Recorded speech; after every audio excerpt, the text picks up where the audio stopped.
Bom, esse projeto me orgulha muito porque as nossas estradas de interior, na sua maioria das vezes, não têm nome. E aí é muito difícil chegar a alguma coisa nessas estradas, porque quem conhece o interior sabe que é a casa que leva ao Luiz Perotoni, é a estrada que leva a família Vacari. Sim, mas um motoboy que precisa fazer uma entrega, que precisa fazer qualquer coisa, não sabe o nome dessa estrada.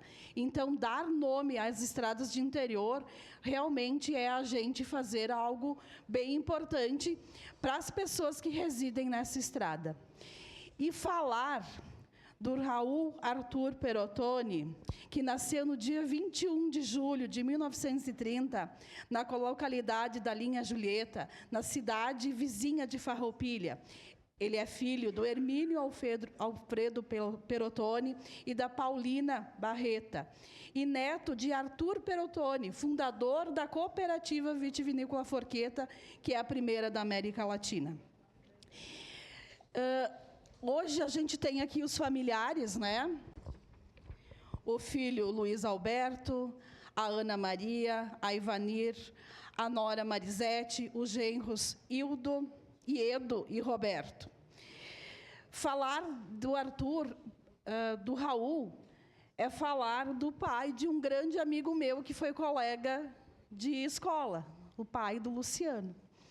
Luciano é um dos amigos que eu tenho que passava na frente da casa do meu nono e a gente ia estudar em Forqueta, fazendo 6 quilômetros a pé. Então, poder dar essa homenagem para o pai de vocês também me dá muito orgulho, porque eu sou daquela terra. São José da Linha Feijó é a minha terra. E eu sei muito bem das dificuldades que todos vocês passam. Dificuldades por não ter um nome na estrada, dificuldades por causa que a estrada é de chão, por muitas vezes precisa de um patrulhamento, de um cascalhamento. E nessa estrada a gente tem produtores, agricultores que produzem uva, que tem aviário, né? E que é necessário a gente ter o nome de alguém que tanto fez pela comunidade como o Raul, mas ao mesmo tempo a gente homenagear as pessoas que são ali da nossa comunidade.